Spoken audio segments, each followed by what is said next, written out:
আমরা এখন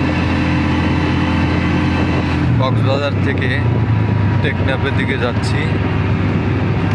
অসাধারণ দৃশ্য, একদিকে প্রবল বেগবান সাগর, অপরদিকে বড় বড় পাহাড়। পাহাড়গুলো খুব সম্ভবত স্টোন পাহাড়, স্টোন ফরেস্ট নামে পরিচিত। বেশ শক্তপোক্ত পাহাড়গুলো। এত সুন্দর মেরিন ড্রাইভ দিয়ে ভ্রমণ করছি, যা সত্যি অসাধারণ। এখানে নৌকাগুলো দেখুন বাঁকানো, অর্থাৎ এই নৌকাগুলো প্রবল ঢেউয়ের মাঝেও এগুলো খুব একটা ডুবে না। সাধারণত জেলেরা এই ধরনের নৌকা দিয়ে সাগরে গিয়ে মাছ শিকার করে থাকে। অসাধারণ দৃশ্য। এখানে ত্রিকোণা টাইপের কিছু পাথর দেখা যাচ্ছে। পাথর নয়, এগুলো আসলে বাংলাদেশ আর্মি কর্তৃক নির্মিত এক ধরনের গার্ড। বড় ধরনের জলোচ্ছ্বাস কিংবা অন্য কোনো প্রাকৃতিক দুর্যোগ আসলে এগুলি এই মেরিন ড্রাইভের রাস্তাটিকে রক্ষা করে থাকে। যেদিকে চোখ যায় শুধু সৌন্দর্য আর সৌন্দর্য। কি সুন্দর প্রকৃতির লীলাভূমি, যা মনকে মারাত্মকভাবে পুলকিত করে। সত্যিকার অর্থে বেঁচে থাকতে গেলে আমরা যে পৃথিবীতে এসেছি, আমাদের দেশটা যে কত সুন্দর, এগুলো যদি না দেখতাম তাহলে জীবনে হয়তো অপূর্ণতায় থেকে যেত। এখানে রাস্তার সংস্কার কাজ চলছে। এখন আমরা যে রোডটি দিয়ে যাচ্ছি, এই রোডটি এখন 2 লেনের একটি রাস্তা।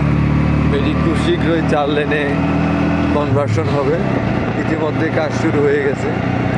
এই রাস্তাটি 4 লেনের হয়ে গেলে তখন পর্যটকদের আরও মারাত্মক দৃষ্টি আকর্ষণ করবে এবং টেকনাফ হয়ে উঠবে পর্যটনের এক দারুণ লীলাভূমি। আমরা একটু এই সাইডটিতে দেখি, দেখুন কি সুন্দর পাহাড়ের সাগরের বড় বড় ঢেউ আছড়ে পড়ছে বালিয়ারির বুকে।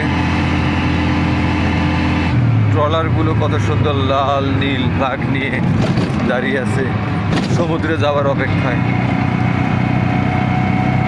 এরা আসলে আমাদের মৎস্য সম্পদের বিরাট একটা অংশ এরা পূরণ করে থাকে, এসব জেলেরা। আসলে এখানকার জেলেদের নিজস্ব কোনো নৌকা নেই, এগুলি এক ধরনের মহাজনদের নৌকা। এগুলো নিয়ে তারা সাগরে যায়। সাগর থেকে ফিরে আসার পর তারপর মাছ তারা আহরণ করে, তার বড় একটি অংশই মহাজনদেরকে দিতে হয়। যার কারণে এখানকার যে জেলেরা আছে তারা আসলে খুব বেশি আর্থিকভাবে সচ্ছল থাকে না।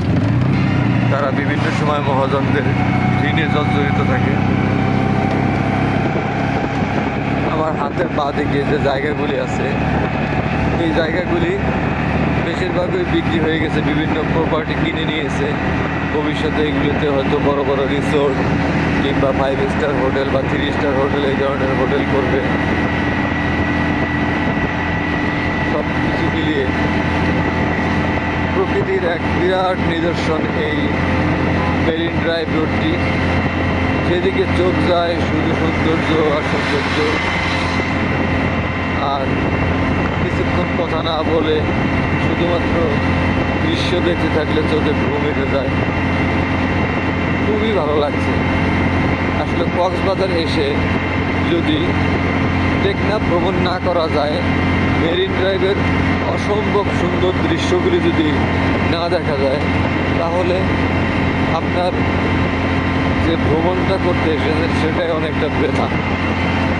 আমাদের খুব ইচ্ছা ছিল আমরা সেন্ট মার্টিন যাব, কিন্তু দুর্ভাগ্যের ব্যাপার হচ্ছে যে এখন মায়ানমারে কিছুটা যুদ্ধ চলার কারণে বাংলাদেশ গভর্নমেন্ট সেন্ট মার্টিনে যাওয়া অনেকটা নিষিদ্ধ করে রেখেছে।